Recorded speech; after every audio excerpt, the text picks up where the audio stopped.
Alright, hey guys, welcome to the Blender tutorial, and I know that you're very shocked to see my face because usually you see my desktop. I thought I'd show a face in that. Plus we got some pretty cool equipment, some added extra equipment like this lens that I'm shooting on right now. Like literally the camera is that far, my arm is still bent, so we got a nice wide angle lens here. I've got a nice little video switcher here. So I decided to try and test it out and actually use it. Alright, and I've got a mic over here so it's not so close, so if you hear my kids or anybody shouting like that, yeah, I do humbly apologize. I am at home, this is my office, and I decided to add in a light over here that I'm busy fixing, so boom, there it is. So this is my studio. Okay, so also my studio, this is not my studio, this is my office, this is where I work and stuff. So anyway, so this is my face, this is what I look like, and we are going to be continuing in our Blender tutorial series. Remember last time we created a tile and we added what's called Mortar to it. It's the in-between of the tiles, and I don't know if you guys remember, but something just didn't look right, and so I decided to go and look more into my settings and that, and I think I got something pretty cool, pretty close. And so what we're going to do today is that we need to do our tiles as well, the actual tiles, and we're going to do preparation in that. And I know what you're thinking, oh, we're only prepared, why can't you just move on to the next one? Because there's something cool here. We have spoken about grouping before, but I'm going to show you something cool that grouping also does. Alright, so here we go. Alright, so looking right here at my desktop, this was the project that we had right over here. And so you can see straight away when I actually go into this render mode over here, how my mortar is looking much better. You can see there's a bit of my edge over there, there's a bit of a fade over there, so yeah, there's definitely a nice 3D texture feel to this, right? And I think in my settings, the thing that I had not done correctly basically was in my mortar settings over here, and it was this mortar smooth over here, which I added in. Alright, and I made some adjustments to my light, not major settings. You can see I took my power down from 300 watts because it was overpowering to 100 watts, and then as well as my environment, my background is, my strength is on 1. I think I had it on 0.2. So now the cool thing about this is that I want to now do a texture to my tiles over here, but I want to use very similar settings over here, right? Now if you remember, the way that we were driving this was using the brick texture and using the factor to sort of drive where to apply my noise texture over here.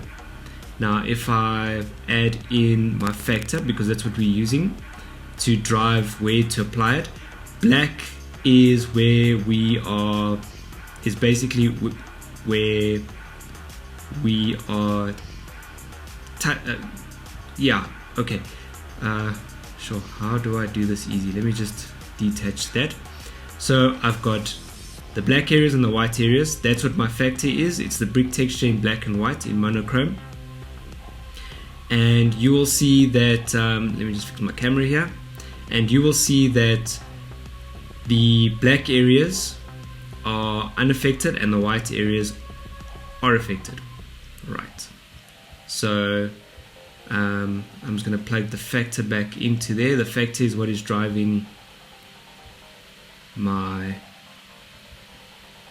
yes, that's what is driving where it's mapping out where I'm applying my noise textures, etc.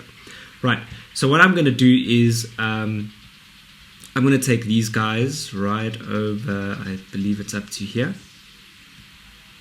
Okay, and well, first I'm going to press Alt A just to make sure nothing is selected, and then what I'm going to do is I'm going to highlight my brick texture, well, everything up until before my bump mapping, and I'm going to press Command G. Alright, so now what I've got is I've got this group. It's grouped all these nodes together. If I press tab, you'll see that's what I'm left with. Everything is sitting within that group. But now there are specific things that I'm going to actually use that I want to adjust outside of the group. Alright, that being my vector, so I can just pull it in. So this node over here is my group input. Okay, it allows me to adjust any of my settings within any of the nodes within this group by doing it straight away over here. So, and I can add whatever. Right now you can see there's nothing. Alright, on my output you can see those are my outputs that I'm getting out of my group node. I can also have input as well. So I'm going to adjust my vector, so I'm going to plug that in there. I'm going to also, my colors I'm going to leave the same, my mortar I'm going to leave the same. No, I'm going to plug my mortar in there. Alright, as well as my scale. Let's say my mortar size, my smooth, my bias, I think I'm going to leave the same, and obviously I'm not going to touch any of those things. Alright, now you can see I've got, when I leave my group by pressing tab, by going out of editing my group, I've got all of those options sitting nicely over there. There's other things that I also want to do, and that is out of my noise texture. So that is my scale. I'm plugging here, but however, I've got two scales, so I can rename this. I can select my group input, I can press N, and I can actually come over here. I can select this, my scale. There's the first scale, there's the second scale, and I can actually name it. So I'm going to say noise scale. And what I'm going to do is I'm going to highlight this because we're going to be adding this to all the other ones. Alright, cool. Press enter. I'm going to do my detail. And likewise, select detail. And I'm just going to add that in the beginning. Bob is my uncle. Roughness, I'm going to do the same. So there's my roughness.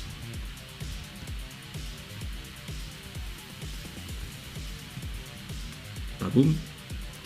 And I think my distortion as well. Might as well. What the heck. Alright, so very cool. Paste. Okay, so there they are. Alright, I don't think there's anything else that I'm wanting to adjust. Not right now. Maybe we'll come across, I'll just readjust it. Right, so there you go. And also something cool that I can do is I can change the group. The name of this group node here as well. Properties, group node.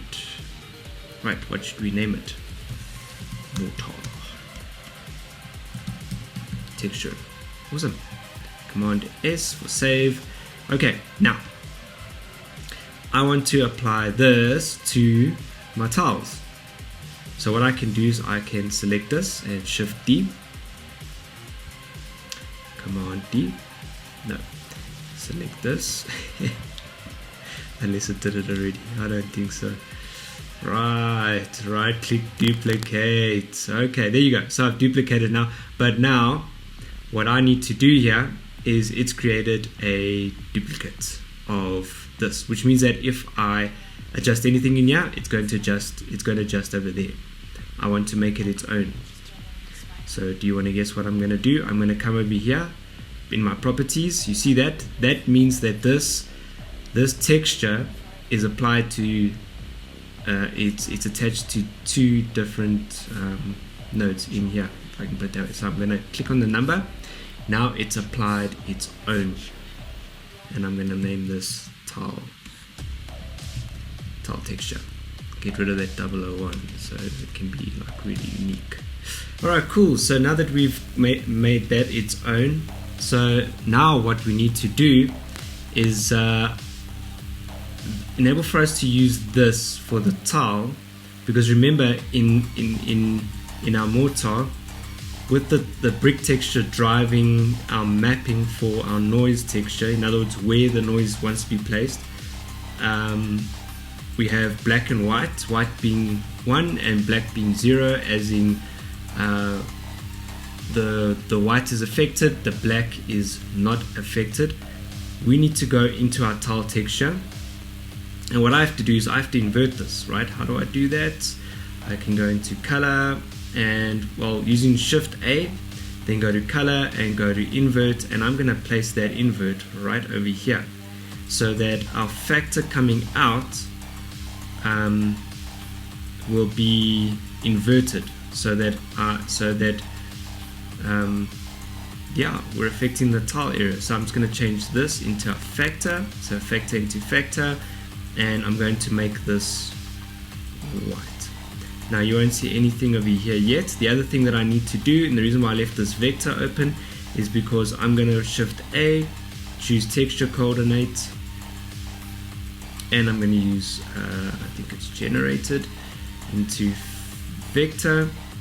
Now with that, if I want to have this same noise texture onto my tiling, alright, let me just unattach this quickly, alright, and plug our new tile texture into our bump mapping and to see the effect of what it's doing. Alright, so there you can actually see when I plug in my actual tile texture, you can see that mortar on the tile. Doesn't it look more like a real tile? Alright, just by duplicating the group, putting an invert over there just before or just after the brick texture to invert the black, the black and white. And yeah, so there's our preparation for our tile texture. We have that ready, and so yeah, we're gonna do that next week on our next tutorial, guys. I hope that that has given you as much information as what it's given me information. It's definitely blessed me. I feel blessed. Hope that has blessed you as much, guys. I know you liked this video, so hit the like button right now, the plus if you're on Rumble, and give us flames if you're on BitChute or on Odyssey. Yep, we're on all of those channels. And also go check out all the other videos that we have, because we're not just tutorials here. There's a whole lot of other shows that a whole lot of other people bring out. I know that you'll enjoy them, guys. So see you in the next video, where we're going to finalize the tile texture here. See you then. Cheers.